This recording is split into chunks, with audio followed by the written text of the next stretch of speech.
Oh, hi. Welcome, Miss Tanya. So, basics first.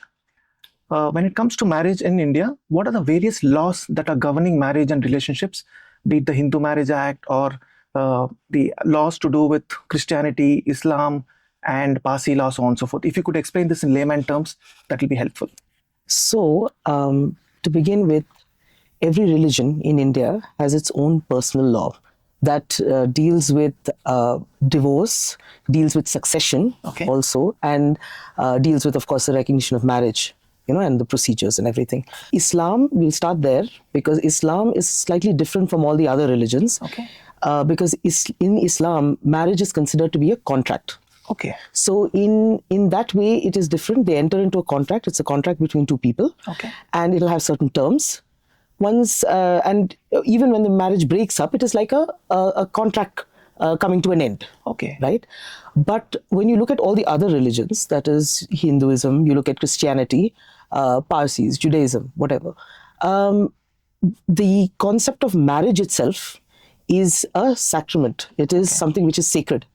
Then, of course, the Hindu, like you mentioned, the Hindu marriage and divorce is governed by the Hindu Marriage Act. There is a Christian Act for divorce, for marriage, and there's also an act for divorce, which is the Divorce Act. Right? And you have, Parsis have their own act, and you have, of course, Islam is governed by Sharia. Right, by their laws. So in that aspect, it's different. Of course, in each act, it governs aspects of grounds for divorce. It's explicitly laid down there.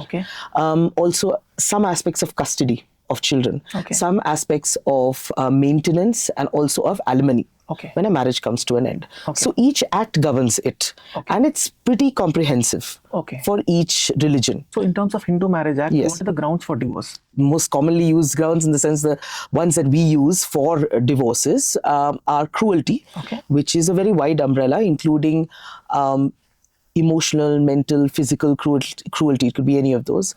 And there is adultery. There is desertion for a period of 2 years. There is other grounds such as incurable leprosy, venereal disease, insanity. But proven insanity. Then not being heard of for 7 years. Then someone who has renounced the world. These are some other grounds. What about, say, how different is it in the case of Islam? You had mentioned that it's quite it's being a contract. It is a contract. Whatever is your grounds, like if you have certain terms for your contracts, as long as you abide by that, that's fine. But it doesn't have grounds like this unless these grounds are specifically mentioned in your nikah-nama, saying that these will be the grounds for divorce. It doesn't cover it. So it does leave a lot to the men or the women in the contract, when they are bound by their terms, to look at the terms to see whether there is any grounds for divorce or not. If there isn't, well, if a party wants to terminate a contract, they just do, right? What are the kinds of terms that they agree in a contract like this in the case of they agree on the dower payment, which is the payment to be given to the bride, the bride price. So it's it's just consent and these terms. Generally, when we see the nikah-namas, not very elaborate. So and then at the end, of course, you've heard of the talaqs, right? So they do issue a talaq even now. I mean, although triple talaq is no longer legal, but they issue talaqs even now. The men may issue it, and in certain cases, women may also approach the court. And for Islam, do people go into courts for divorce, or it's because essentially, it's done before a qadzi. They issue the talaqs there, and then they come to court for a declaration, a declaratory suit saying that it is accepted, basically. So it's official only after the courts approve it? You don't need to come before the courts, but I do think that a lot of authorities ask for it now. For instance, if you go to a passport office, right? So you will require a decree from the court. This seems to be complex with so many religions involved and different laws. It is. Do you think Uniform Civil Code will make it easier? What is your take there? Definitely, it will make it simpler. However, of course, it may come at the cost of cultural diversity and plurality of religions, right? Of cultural and other countries for all religions? No. In a lot of Western countries, divorces are generally not fault-based divorces. Okay. In India, if even now, most of the divorces, I'm not talking about Islamic law, I'm talking about other religions, we have to show a fault in the other person. Okay. To obtain a divorce. Of course, you do have, all religions can resort to mutual consent divorces. Yeah. That is, always there, and it's a simpler, more amicable way out of it. But if one person does not agree, then you are constrained to go through contested divorce.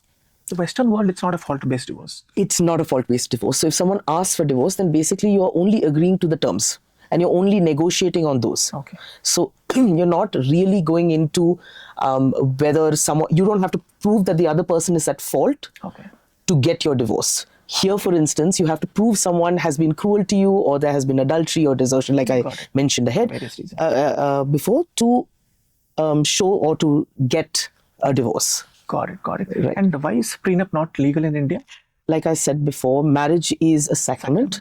It is not a contract. Yeah. So therefore, you can't really bind it to the laws of contract per se. Also, courts have largely held that it's against public policy, also because there are rules that govern divorces. Okay.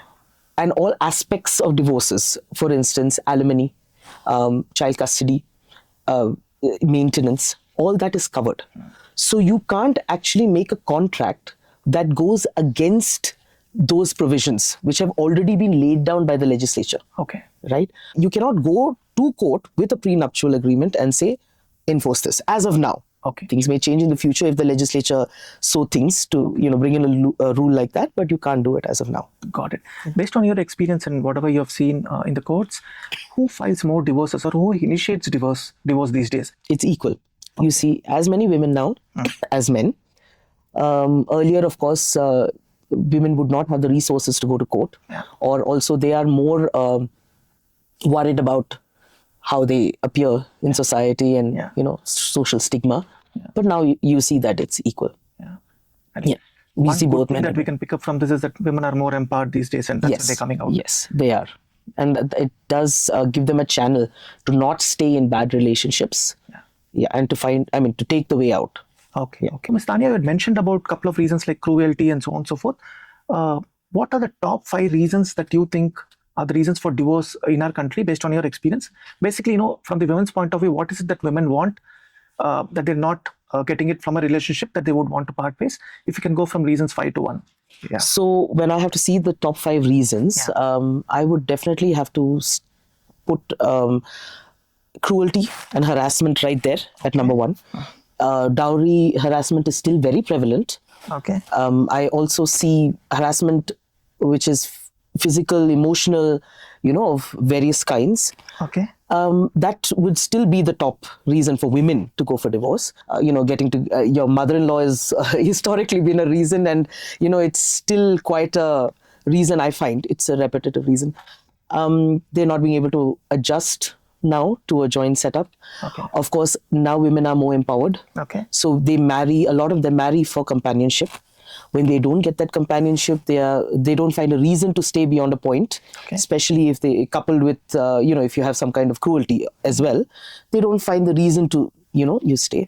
Yeah. Of course, adultery is a very, very big reason. Okay. You have, but then men and women both, face are equally involved. So you find men coming to court saying adultery on part of their wives, and wives coming saying that there has been adultery on the part of the husband. Okay. Desertion is a ground which is, you don't see it very often now, because people now with technology and everybody knows where everyone is. When it comes to technology, I'm reminded of something that I read recently, wherein divorce attorneys worldwide thank Apple especially for the Apple ecosystem. Yes. Wherein one of the spouses using a phone has logged in the other devices for the kids, and the other partner ends up seeing some messages, and then that becomes the grounds for divorce, and then they have some proof to showcase in the courts. No, it is true.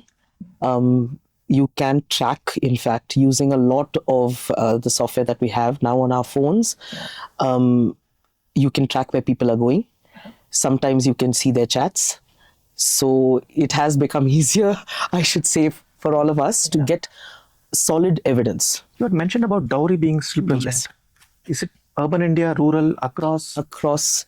across India, across urban and rural India, across castes, classes, educational backgrounds. You see it everywhere. No religion, no caste is untouched. No caste, no religion is untouched. Okay. You see it across that. The notion that a woman has to bring in something, and that their family is obligated to bring in something to make sure that the groom or the husband is taken care of and is comfortable and his family is comfortable. Stories where her jewelry at the time of the wedding is just taken and kept away by the mother-in-law. It's very common. You hear that. Okay. And thereafter, harassment. Okay. And for years. Does it cut across socioeconomic class even right up to the top? Right up to the top. You see it on every level. Okay. Of course, it is put forward more subtly.